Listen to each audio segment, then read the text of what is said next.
On the surface, Lionel Tate was just like any other 12-year-old boy growing up in Florida.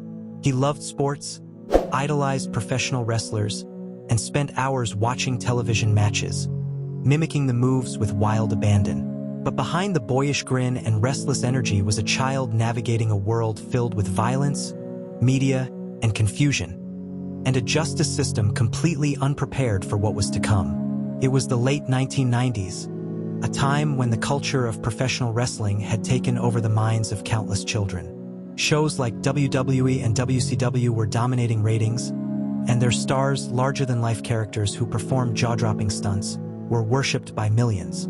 Lionel wasn't just a fan, he was obsessed. Living with his mother, Kathleen Grosset Tate, a Florida Highway Patrol officer, Lionel had what many would consider a structured home. But like many working single parents, Kathleen had to rely on others to help with childcare. That's how Tiffany Unick, a sweet, quiet 6-year-old girl, came to be at their home on July 28, 1999. Kathleen had agreed to babysit Tiffany that night.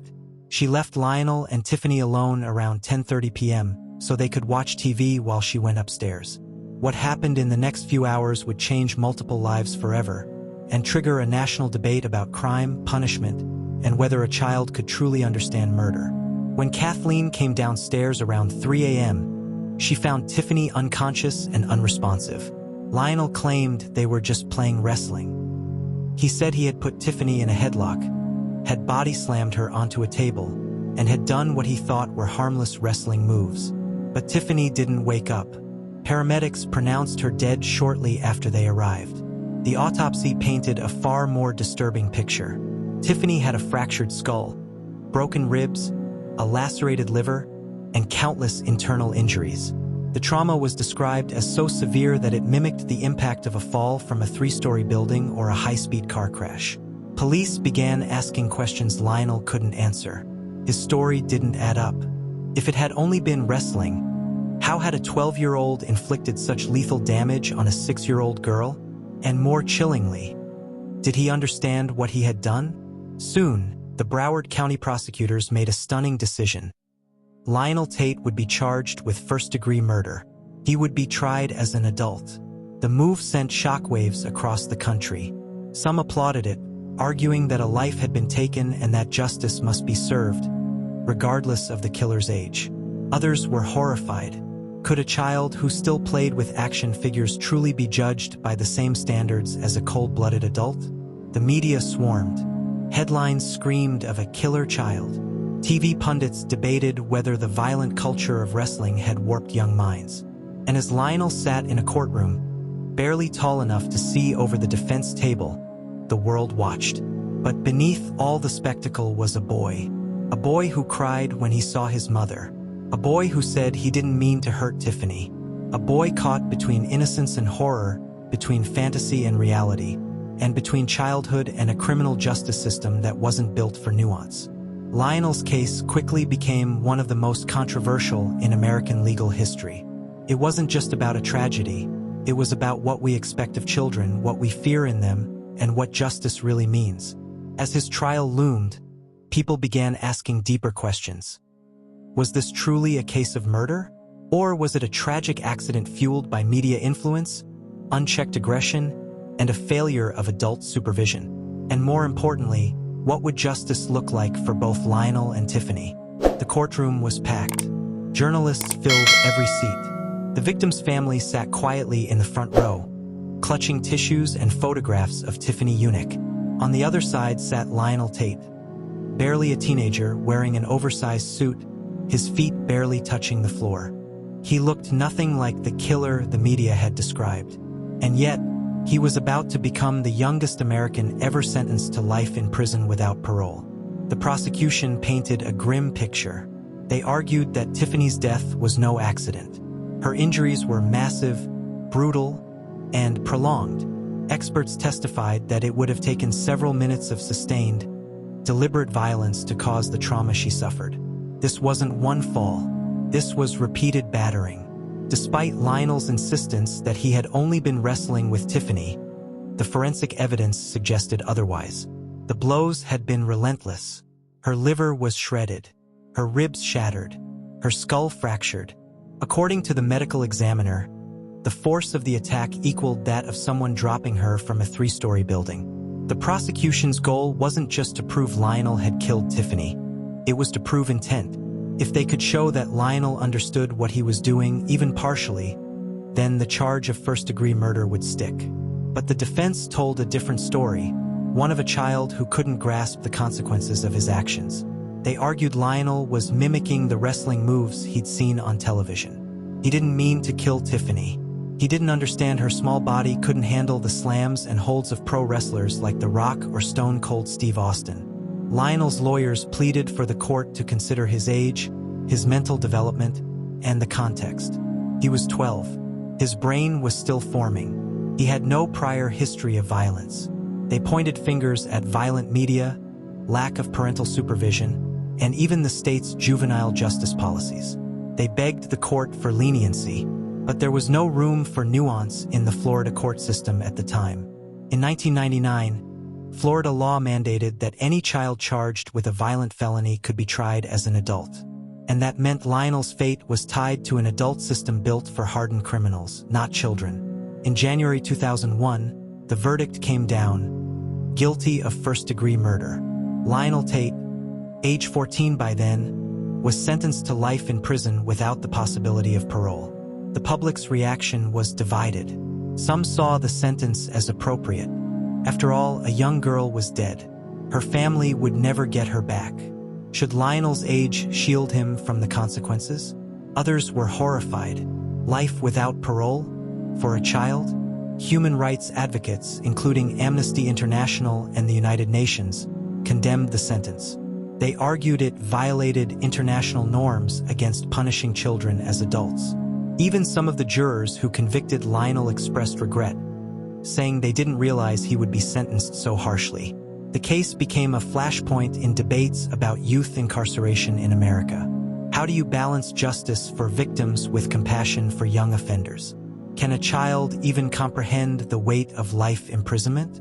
While Lionel sat behind bars, the national conversation began to shift.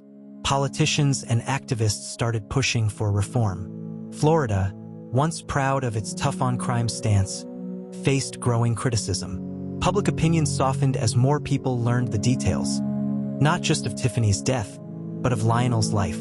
A boy who had grown up watching violence, not fully understanding it. A boy who made a deadly mistake, but was now being treated as if he were irredeemable. 3 years into his sentence, the courts finally took another look. Don't forget to like, comment, and subscribe. Hit the notification bell. In 2004, 3 years after Lionel Tate became the youngest American sentenced to life without parole, the tide began to turn. The justice system, under intense public pressure, was forced to reconsider the morality and legality of Lionel's sentence. Even Florida's own appellate courts acknowledged a troubling issue. Lionel had never received a full mental competency evaluation before trial. How could a child so young, barely a teenager, understand the legal weight of his actions without proper psychological assessment? As outrage spread and media coverage intensified, Florida's Attorney General agreed to a plea deal that would finally grant Lionel a second chance. On January 26, 2004, Lionel walked out of prison, having served just over 3 years. The murder conviction was dropped. In exchange, Lionel pleaded guilty to second-degree murder and received 10 years probation with strict conditions. For a brief moment, it looked like redemption might be possible. Lionel was placed under house arrest, given curfews, and mandated psychological counseling. The system, it seemed, wanted to help him re-enter society and avoid further tragedy. But reality was far more complicated. Freedom wasn't the fresh start Lionel, or his supporters, had hoped for. The years in adult prison had changed him. Critics argued he had not received adequate rehabilitation or education while incarcerated. He struggled to reintegrate, constantly under surveillance and public scrutiny. News outlets followed his every move. One misstep and he'd be back behind bars. Then came September 2004. Just 7 months after his release, Lionel was arrested again, this time for armed robbery. According to police, he and an accomplice attempted to rob a pizza delivery driver at gunpoint. A stolen handgun was found in the getaway car. It was a stunning fall from grace. Those who had fought for his release now questioned whether justice had truly been served or simply delayed. The courts didn't go easy on him. In 2006, Lionel was sentenced to 30 years in prison for violating the terms of his probation. The plea deal he once accepted now felt like a trapdoor, one misstep away from decades of incarceration. Despite being a free man for less than a year, he was again locked away, this time as an adult. The public narrative quickly shifted. Those who once saw Lionel as a child victim of a broken system now viewed him as a cautionary tale. Someone given a rare second chance, only to throw it away. But was it that simple? Experts weighed in. Many argued Lionel's time in prison had failed to rehabilitate him. Instead of therapy, he had faced isolation, violence, and adult criminals. Instead of counseling, he had been taught survival. When he re-entered society, he hadn't been prepared to live in it. Others blamed the media spectacle. Lionel was never allowed to move on. He couldn't get a job, form normal relationships, or escape his identity. He was forever the kid killer. Every headline, every newscast reinforced the narrative. What future could grow in that kind of soil? And yet, Lionel wasn't alone. Across the U.S., thousands of juveniles sit in adult prisons, many sentenced as children, with few resources to truly change. His story forced the nation to confront uncomfortable questions. What does real rehabilitation look like? Can you undo the trauma of incarceration? Do young offenders ever really get a second chance?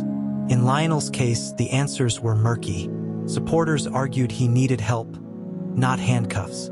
Critics believed he had proven he couldn't change. But one thing was certain. Lionel Tate's case had become a symbol, not just of youth violence, but of a system still unsure how to handle it. The case of Lionel Tate didn't end in a courtroom. It echoed across the entire landscape of American justice. From Florida's courtrooms to international human rights forums, his story ignited one of the most powerful debates in U.S. juvenile justice history. How do you punish a child who commits an adult crime? By 2006, Lionel Tate was back behind bars, sentenced to 30 years for violating his probation after committing armed robbery.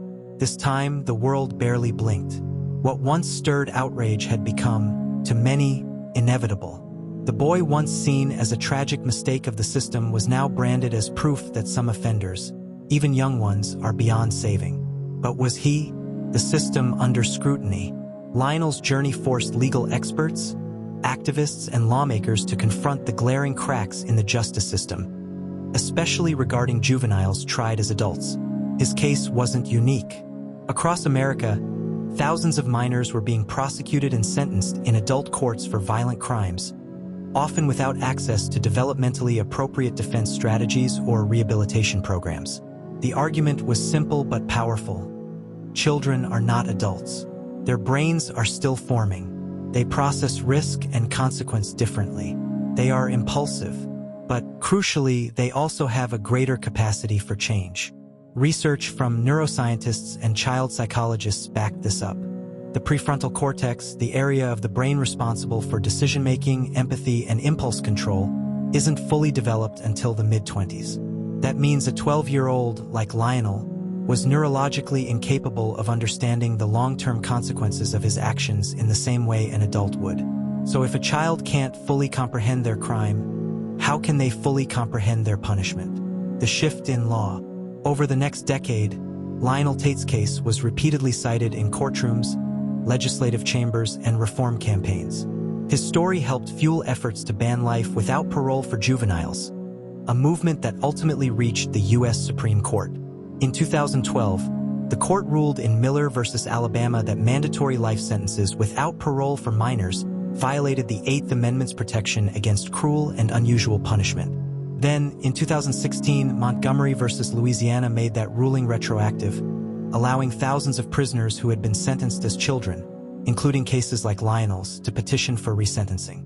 While Lionel's specific charges, armed robbery and probation violation, kept him behind bars under separate convictions, the spirit of the movement he helped ignite was clear.